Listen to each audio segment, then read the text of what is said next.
My friends, let us begin this hour together by turning quietly within just for a moment, because the entire message I want to share with you rests upon a single, simple truth that cannot be grasped with the mind, but must be felt in that still center of your being. And that truth is this: the activity of God begins the very instant the activity of fear ceases. It is not that God has been absent, nor that divine grace must travel some distance to reach you. It is simply that panic fills the inner chamber where the presence wishes to reveal itself. And as long as that chamber is filled with fear's noise, the still small voice cannot be heard. All your life you have been taught to deal with appearances as if they possessed power of their own. A bill comes due, and the heart tightens. A symptom appears, and the mind leaps into conclusions. A relationship trembles, and suddenly you feel separated from peace. But I say to you, none of these have any power in and of themselves. They borrow their seeming strength from your belief in them and from your belief that your safety lies somewhere outside your own consciousness. In this message, you will discover that the moment you stop giving conditions the authority they never possessed, something remarkable takes place, not in the world, but in you. And once it takes place in you, it must appear as harmony in your affairs. We shall explore together how panic arises from the false sense of two powers, how fear blocks the experience of God's grace, and how the simplest pause, the gentlest turning within, becomes an opening through which the infinite begins its silent activity. You will see that your life does not transform because you manipulate or struggle or strive to make truth operate. Your life transforms the moment you cease interfering, when you stop trying to push the river and allow the river to flow of itself. Let this be clear from the beginning. The shift we speak of is not gradual. It is not earned through discipline or spiritual ambition. It is immediate. The very instant recognition dawns, and because it is immediate, it is available to you now, here, in this very breath. You do not need a better body, a better mind, a better situation, or a better past. You need only the willingness to stop leaning upon fear and to rest your weight upon the unseen presence that has been carrying you from the first moment of your being. As we proceed, remember this: no one has ever found God through fear, anxiety, or desperate effort. But every soul that has found the presence has done so in a moment of quiet surrender, when the noisy activity of the mind subsided and the heart opened to the realization, I and the Father are one.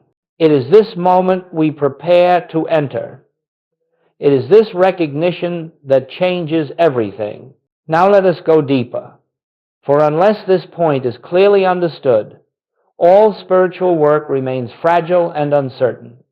Panic, fear, anxiety, these do not arise because of the circumstances before you. They arise because, somewhere within, there still lingers the ancient belief that there is a power apart from God, a power capable of injuring you, depriving you, or separating you from the harmony of your source.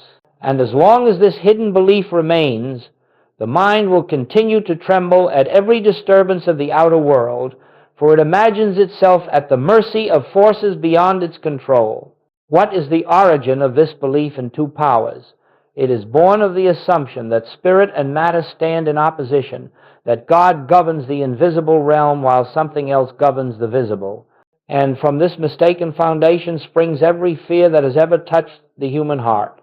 For if matter has power, power to make you sick, power to impoverish you, power to disturb you, then you will inevitably bow before matter, even while professing faith in God. If people have power, power to harm you, power to betray you, then your peace will rise and fall with their moods and their actions. And if the world itself is a power, its economy, its politics, its movements, then the soul becomes like a tiny boat tossed upon a storm. But hear me. There are not two powers. There is one presence, one life, one law, one substance. And when this is recognized, truly recognized, not as a comforting thought, but as spiritual fact, the entire root system of fear withers in a single moment. You may still see conditions that appear threatening, but you will no longer grant them authority. You may still hear the mind whisper, "What if?" but you will not bow to its suggestions. Instead, you will stand in the quiet realization, God is the only power. Nothing else has power. Nothing else ever did. When Jesus said, "Judge not according to appearances," he was not offering moral advice. He was revealing a mystical principle. Appearances, no matter how convincing, are not power. They are shadows cast by belief, and belief is not reality. The panic you feel is not caused by the appearance. It is caused by your belief that the appearance possesses power of its own. And so the first great healing in the infinite way is always the healing of this belief in two powers. The moment you see through it, something extraordinary occurs. Conditions lose their ability to frighten you, not because the condition changes, but because your sense of it changes. And when your sense of a condition changes, the condition itself cannot long remain in its former shape. It must conform to the new consciousness that beholds it. Therefore, let us be very clear as we continue. Every fear you have ever felt has arisen from the acceptance of a second power. Every burden you carry today is carried only because you still hold, consciously or unconsciously, the belief that something other than God is operating in your life. The purpose of this teaching is to reveal that such a thing is impossible. And when impossibility is recognized, fear dissolves of itself because it has nothing left to cling to. You are not fighting fear. You are not wrestling with panic. You are not trying to overcome appearances. You are simply withdrawing belief from them, one quiet moment at a time, until the realization dawns. If God is the only power, then all is well. If God is the only power, then nothing else can be. This recognition is the foundation upon which the rest of our work will stand. Let us move now into a truth that is perhaps more subtle, but no less essential for spiritual realization: the false god of human effort. For even after we recognize that appearances hold no power of their own, the mind still insists that something must be done, that you must rush, must solve, must struggle, must somehow push your way into harmony. It believes that safety is the result of sufficient thinking, sufficient planning, sufficient control. And in this belief lies the greatest obstacle to the activity of grace. You see, the human mind has been conditioned to worship its own effort. It takes pride in its accomplishments and despairs at its failures because it imagines itself to be the cause of all things. And so, when trouble arises, the mind leaps into its habitual motion, calculating, comparing, projecting, fearing, attempting to orchestrate outcomes as though it possessed the wisdom of the infinite, but the mind is not the instrument through which spirit works. It is the veil that obscures spirit's activity. Understand this clearly. The moment human effort begins, divine activity is shut out, not because God withdraws, but because the mind's noise blocks your awareness of the presence. You cannot hear the whisper of spirit while you are shouting instructions at the universe. You cannot feel the movement of grace while you are frantically pushing the wheels of circumstance with your own hands. Human effort occupies the very space where God intends to reveal himself. In the infinite way, we learn that there is nothing for the human mind to do. The mind cannot bring harmony. The mind cannot heal the body. The mind cannot secure supply. The mind cannot direct relationships. The mind cannot govern your path. It tries, yes, and sometimes it appears to succeed, but every such success is fragile, temporary, and tinged with anxiety, for it rests on the unstable foundation of personal will. Goldsmit says, "I can of mine own self do nothing." This is not humility. It is spiritual fact. Nothing the personal self attempts can rise to the level of divine harmony. Nothing the personal self manipulates can result in lasting peace. Only the activity of the invisible, recognized, acknowledged, allowed, can bring forth real transformation. So, what does this mean for us in practical terms? It means that the moment you begin to strain, you have stepped out of spiritual consciousness. The moment you begin to force outcomes, you have stepped into the realm of illusion. The moment you believe that your thought, your method, your effort is necessary for God to act, you have already obscured the presence of God. But here lies the grace. The instant you stop, the instant you release, the instant you withdraw your hand from the wheel, the divine activity begins. When you relinquish the need to control, something far greater takes over. You begin to sense a wisdom not your own, a peace that does not originate in thought, an inner movement that precedes action. Guidance arises not from anxious analysis, but from quiet knowing. Solutions unfold not through struggle, but through recognition. This is the meaning of let go and let God, but not in the superficial sense often spoken. It is not a plea for God to take charge of what you still secretly wish to direct. It is the profound surrender of the belief in personal power. It is the release of human effort so that divine activity may reveal itself. And so long as you continue to believe that your safety depends on your labor, your reasoning, your planning, you will remain tied to the wheel of fear.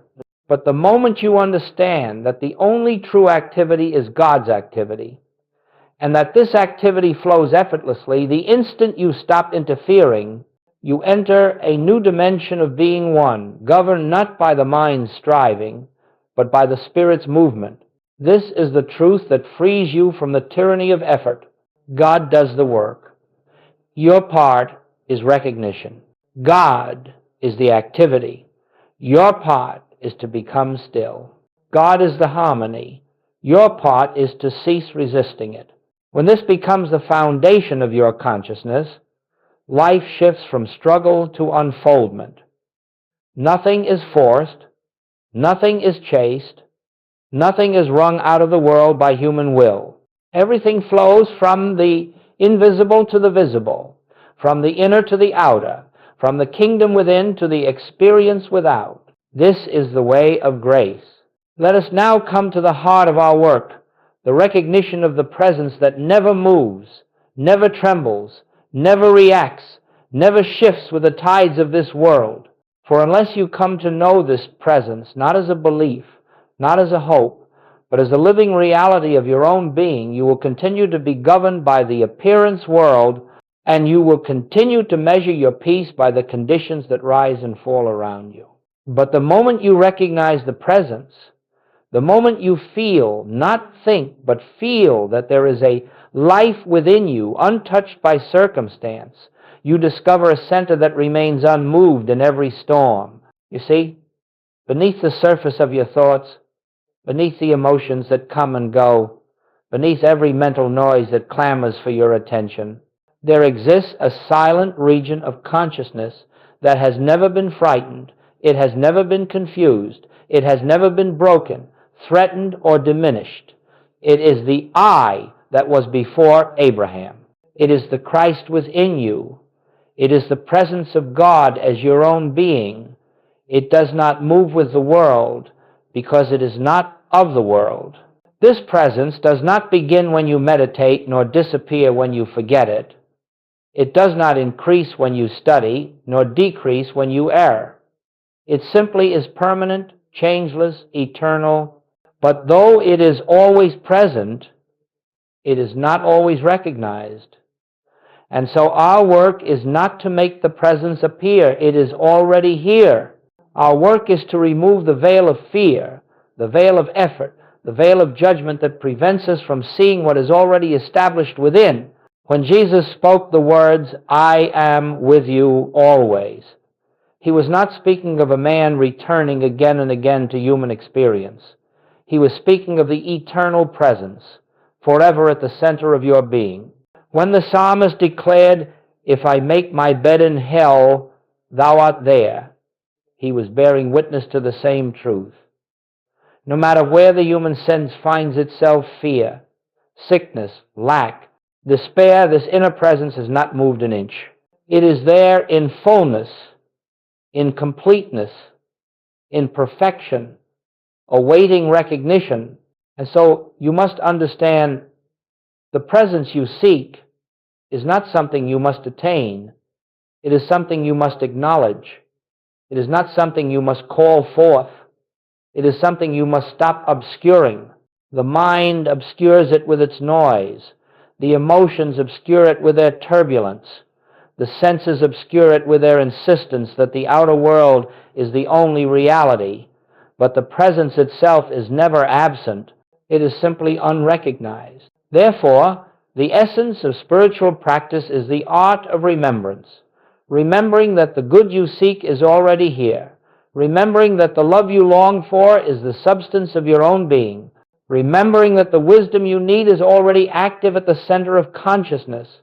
Remembering that the peace you chase in the world is the peace that looks out through your own eyes. In this moment, you may pause and silently feel for it, not with expectation, not with strain, but with a gentle turning of attention inward. Just a slight shift from the outer to the inner, from the appearance to the invisible, from the mind's activity to the heart's knowing. And even if you feel nothing at first, the recognition has already begun. For the presence is not felt through sensation. It is known through stillness. It is not approached by desire. It is revealed in quiet acknowledgement. As you grow accustomed to resting in this inner stillness, you will discover something remarkable. The presence remains the same in every circumstance. Whether the world praises you or condemns you, whether the body feels strong or weak, whether the bank account rises or falls, the presence does not move. And when your awareness begins to dwell in that which does not move, you too become unmoved, not indifferent, not passive, but anchored in a deeper dimension of being where fear cannot enter. This is the beginning of true freedom, the recognition that the self you are is not the mind that fears, nor the body that changes, but the presence that witnesses all without being touched by any. And once you recognize this, panic falls away, not because the world has changed, but because you have awakened to the one who stands above the world. This is the presence we will continue to explore, for it is the foundation upon which all spiritual demonstration rests. Now, let us look closely at the moment fear actually loses its power, for this is not a gradual process as the world supposes. It does not require weeks of affirmation, months of struggle, or years of mental discipline. Fear evaporates in the very instant consciousness awakens to the truth of one presence, one power. And though we may speak of this as a moment, understand that it is not measured in time but in realization. In a single flash of spiritual recognition, fear is rendered impotent, not by force, not by resistance, but by the simple light of understanding. Fear thrives only in the absence of recognition. It is like darkness in a room. You may fight the darkness, curse it, analyze it, or pray for it to disappear, but nothing changes until someone touches the switch and reveals the light. And in that instant, darkness vanishes, not because it was conquered, but because it was never a power in the first place. It existed only where light was not acknowledged. So it is with fear. It appears powerful only while you grant it reality. It governs only while you believe conditions possess authority. But the moment you withdraw belief, just as swiftly as the moment the light appears, fear has nowhere to remain. It dissolves into its native nothingness. Let us understand this with clarity. Fear never departs because conditions improve. Fear departs because consciousness improves. Fear does not recede when the body is healed. It recedes when you realize that the body never held power over life. Fear does not diminish when money arrives. It diminishes when you recognize that supply is spiritual and never ceases. Fear does not vanish when conflict resolves. It vanishes when you know that harmony is not created by people, but by God as the invisible principle of oneness. Fear and harmony do not coexist. Fear and God do not coexist. Fear and the realization of omnipresence cannot stand in the same consciousness. The revelation of one removes the possibility of two. And so, what is this moment in which fear loses its power? It is the instant you cease looking outward and turn within. It is the instant you stop consulting the mind and begin listening for the still small voice. It is the instant you acknowledge, even if only quietly, even if only faintly, God is here. God is the only presence. God is the only power. That is the moment fear is dethroned. Do you see? The transformation does not occur in the world, it occurs in you. Nothing outside you needs to shift before fear is undone. You may still see the troubling condition, you may still hear the mind's whisper. But if something deeper in you has awakened, that is enough. That inner shift alone contains the seed of healing, of resolution, of supply, of restoration. Many students experience this as a subtle quieting of the heart, a softening of the inner atmosphere. Others feel it as a sudden release, like a burden that drops away without effort. And still others do not feel anything at all, but they notice that the fear which had gripped them is simply no longer present. The Spirit works in its own way. Your task is only to recognize, to acknowledge, to rest in the presence that stands unmoved behind every appearance. Think of how quickly clouds passing over the sun can create the illusion of darkness, and how quickly the light returns the moment the cloud shifts. The sun was not affected by the cloud. It remained as brilliant as ever. The presence within you is just as constant. Your fears are merely clouds of belief passing across awareness. The moment you recognize the sun is still shining, the power of the cloud dissolves. Therefore, I say to you, do not fight fear. Do not struggle with it. Do not attempt to banish it with mental arguments. Simply recognize that it is not a power. It has never been a power.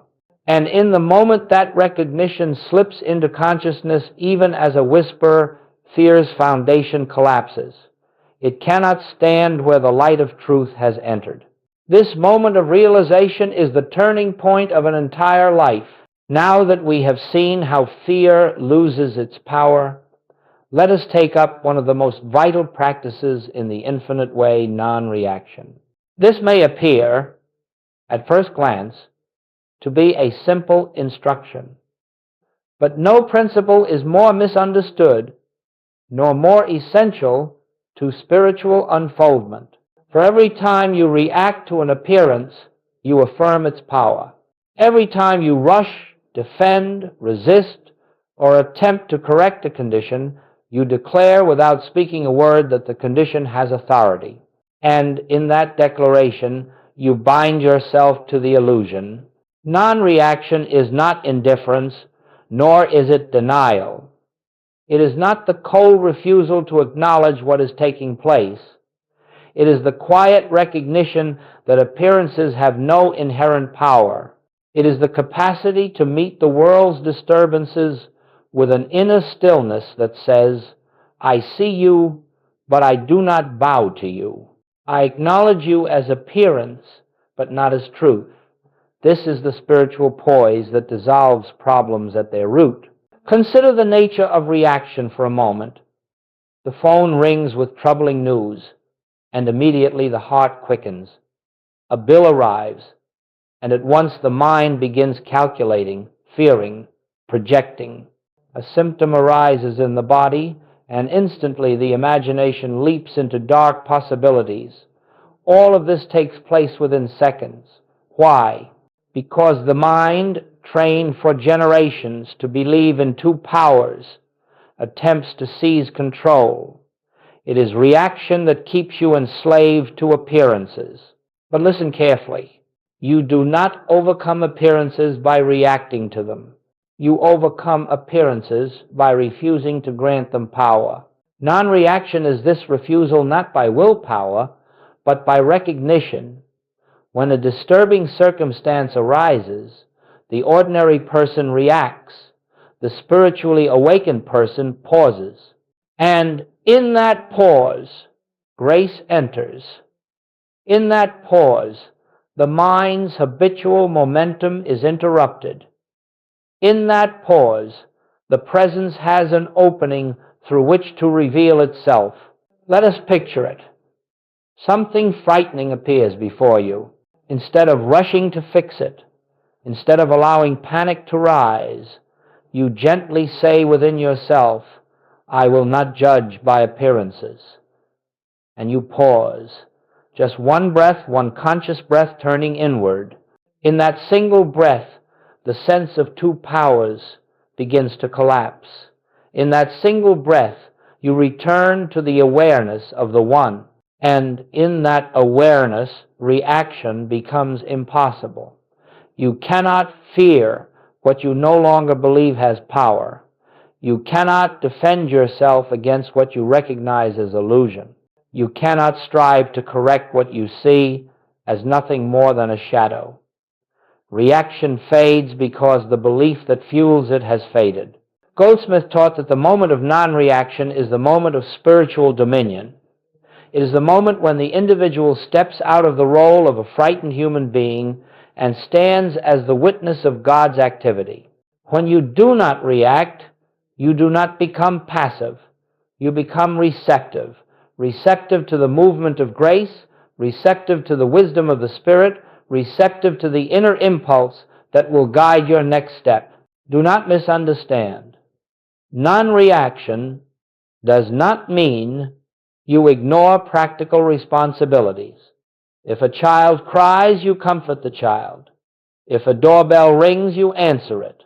If your body requires attention, you consult appropriate help. But you do none of this from fear. You do none of this from the belief that the condition has power over the real you. You take practical steps, yes, but only after you have first reestablished your consciousness in the presence. This is the meaning behind the statement, seek ye first the kingdom of God. Seek the kingdom first, before the reaction, before the judgment, before the planning, before the analyzing. The world teaches, act first, think later. Spirit teaches, recognize first, then act. If you will begin each difficulty with a pause, just a moment of turning inward, a moment of acknowledging God as the only power, you will find that your reaction is replaced by response, your fear replaced by clarity, your panic replaced by peace. And from that peace, the right action unfolds without strain. You will discover that many problems dissolve before action is even required. Others resolve themselves in ways you could never have orchestrated. And still others may require your participation, but that participation will flow naturally, without fear, without urgency, without struggle. Non-reaction is the doorway through which you leave the world of appearances and enter the realm of grace. Let us now enter one of the great mysteries of spiritual living, a truth so simple that the human mind repeatedly overlooks it. God begins where human effort ends, not because God was absent while you were striving, but because your striving occupied the entire field of your awareness. The presence was there all along, waiting, abiding, forever offering its fullness. But panic, effort, and mental strain act like thick curtains drawn across a window. The sunlight remains, but it cannot enter the room until the curtains are opened. And the opening of that curtain is your stillness. Every spiritual demonstration, every healing, every unfolding of supply, every restoration of harmony, every moment of grace in your life has occurred at the very moment you stopped trying to make something happen. It has occurred not during your struggle, but during your surrender. Not in your feverish activity, but in your quiet recognition that Spirit alone does the work. This is the meaning of the ancient words, "The battle is not yours, but God's." The battle is never with outer conditions. The battle is never with people, with the body, with the bank account, with circumstance. The battle is always with the belief that you, as a human mind, must manage the universe. The battle ends the moment you relinquish this false sense of responsibility and return to your true identity as the instrument of the infinite. When you become still, truly still, not as a technique, but as an inner release, something begins to happen that is beyond the capacity of the human mind to understand. You feel a subtle movement, not physical, not emotional, but spiritual. A shift takes place within the depth of consciousness. It may be sensed as peace, or as clarity, or as a gentle knowing without words, or it may not be felt at all. Yet regardless of feeling, the activity of God has begun, and once the divine activity begins, it goes forth in ways entirely independent of your personal ideas about how things should unfold. It works at levels you cannot see, through channels you could never invent, and with an intelligence that surpasses all human reasoning. What to the human mind seems impossible becomes the simplest of matters to the Spirit. What appears complex becomes effortless. What seems hopeless becomes a perfect expression of harmony. Let us be very clear. Divine activity does not depend on your understanding of how it works. The tree does not understand how sap rises in its branches, yet it blossoms all the same. The sea does not understand the pull of the moon, yet it responds with tide and rhythm. And you need not understand how God moves in order to witness the fruit of that movement. Your part is only to become still enough to let the invisible perform its perfect work. In your stillness, ideas come that are not your ideas. Solutions appear that do not originate in your intellect. Actions arise that feel as though they are being done through you rather than by you.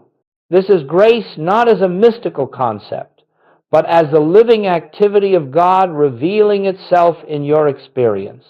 You will notice that when you are still, life becomes strangely cooperative. People who were previously difficult soften without explanation. Opportunities unfold without your effort. Supply arrives without strain. The body responds to an inner peace rather than outer treatment. Harmony appears where conflict once seemed inevitable. This is not coincidence, and it is not magic. It is the natural outcome of spiritual law. The outer must conform to the inner, when the inner is aligned with the presence. Perhaps the most beautiful part of this truth is that divine movement never requires the cooperation of the outer world. It does not depend on other people changing, nor on conditions rearranging themselves to suit your desires. God moves because God is movement. God reveals because God is revelation. God unfolds because God is the infinite expression of its own being. All that is required is your stillness, your willingness to let the infinite do its infinite work. Remember this always. When you fight, you block the flow. When you panic, you cloud the guidance. When you try, you interfere. But when you become still, when you step aside, when you say inwardly, "Father, thou doest the works. You open the channel through which the fullness of God enters your affairs. Stillness is not passive. Stillness is potent. Stillness is the atmosphere in which the invisible becomes visible. The intangible becomes tangible. The spiritual becomes practical. In that stillness, God moves. Now we must bring this understanding into the rhythm of daily living, for truth remains only an idea until it becomes the atmosphere in which you walk, the foundation from which you speak, the silent presence behind every act. Many imagine that spiritual realization is found in long hours of meditation or in retreat from the world. But the true test of realization is not what you experience in silence. It is whether that silence continues with you when the world calls your name. You may sit quietly in the morning and feel the warmth of the presence, the gentle hum of the invisible, and the sweet assurance that all is well. Yet if, within the first hour of your day, the world provokes reaction, fear, or judgment, then the meditation has not yet become realization. The goal is not to feel peace in isolation, but to live from peace in activity.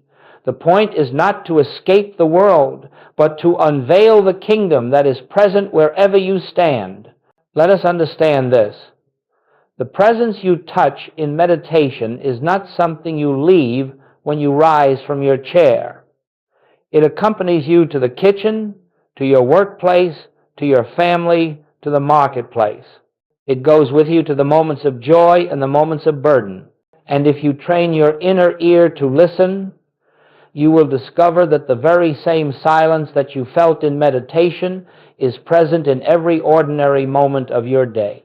To live from realization is to carry the awareness of the one presence into every circumstance without exception.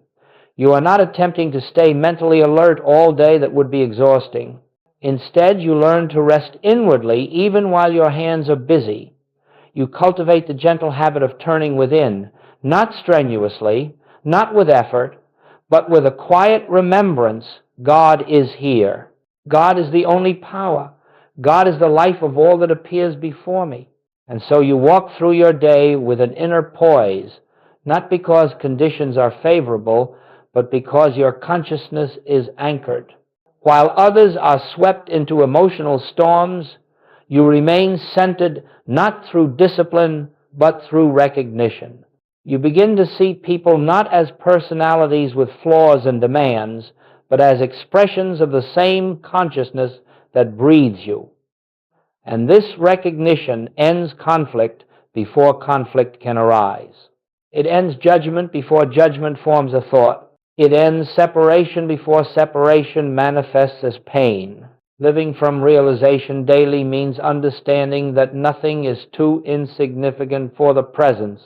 A conversation with a stranger, a moment of irritation at home, a challenge at work, each one becomes an opportunity to turn within, to remember the source, to abide in the presence. In this way, your day becomes a continuous practice of seeking the kingdom first, not dramatically, not forcefully, but gently, naturally, as though breathing. Do not be disheartened if you forget. Every human being forgets. Every student wanders back into the world of appearances. But you can always return with the simplest acknowledgement, oh yes, God is here. And in that instant, you have stepped back into the kingdom. There is no condemnation in forgetting. The only requirement is remembering. And each time you remember, the remembering becomes easier, more natural, more constant. As this inner habit grows, you will notice something profound. The world begins to respond to your new consciousness. Situations that once troubled you lose their power. People who once irritated you no longer disturb your peace. Problems that once seemed insurmountable are met with clarity and resolve. This is not because the world has changed, but because you are no longer living from the world. You are living from the kingdom within. And very quietly, so quietly you may not even notice at first, your external life begins to reflect the harmony of your inner life. Supply flows more freely, health stabilizes, relationships soften, opportunities unfold without strain. This is the natural outworking of spiritual consciousness. When you live from the realization of one presence, one power, the outer circumstances begin to conform to the inner truth. This is what it means to live the infinite way, not as philosophy, not as belief, not as aspiration, but as daily consciousness. The spiritual life is not found in occasional moments of inspiration, but in the steady, continuous recognition of the presence in all things, at all times, in all places. And when this recognition becomes your way of life, every day becomes a holy day, every act becomes a prayer, and every moment becomes an opportunity for divine expression. And now, as we bring this exploration to its close, let us return to the beginning, the kingdom within. For no matter how profound the principles we discuss, no matter how deep the realization may seem, all of it points to a single truth. The presence you seek is already here. It has never departed, never diminished, never withheld itself. The only journey you ever undertake is the journey from distraction to remembrance, from outward seeking to inward recognition. If you leave with anything from this time together, let it be this: there is a presence at the center of your being that has never been touched by fear, never altered by circumstance, never wounded by the world. It is whole, it is complete, it is infinite, and it is the truth of you. Every spiritual practice, every meditation, every pause, every moment of silence is only to help you remember what has always been true of your nature. You are not striving to bring God into your experience. God is already the substance of your experience. You are not trying to reach a distant heaven. Heaven is the consciousness you are touching now. You are not attempting to win favor, earn grace, or achieve enlightenment. The kingdom is not a destination. It is your identity, your very being, the silent root of your existence. As you go back into the world, you will meet appearances, some pleasant, some challenging. You will encounter people who forget who they are, and at times you too will forget. But none of this has the power to separate you from the presence. Your only task is to remember. Remember in small moments. Remember in difficult moments. Remember in ordinary moments. The remembering alone is enough. If you feel lost, turn within. If you feel afraid, turn within. If you feel burdened, turn within. If you feel joy, turn within and give thanks. For in every turning, you rediscover the same eternal truth. I and the Father are one. This is not poetry. It is not metaphor. It is the most literal truth you will ever encounter. There is only one life, one presence, one power, one self, and it is expressing as you, through you, within you. And as you rest in this recognition, something quiet yet profound begins to unfold. You feel guided without effort. You feel supported without asking. You feel loved without condition. The world, with all its noise and demand, loses its authority, and you begin to walk in a peace the world cannot give nor take away. This is the infinite way, not a path of striving, but of surrender. Not a practice of getting, but of recognizing. Not a pursuit of something new, but an awakening to what has always been. Let this awareness accompany you when you rise in the morning. Let it walk with you through your day. Let it hold you in the stillness of night. For the presence that lives you does not sleep, does not withdraw, does not come and go. It abides eternally, waiting only for your welcome, your acknowledgement, your remembrance. And so, as we conclude, I leave you with the same truth with which all spiritual living begins and ends. The kingdom of God is within you. Return to it often. Return to it gently. Return to it now.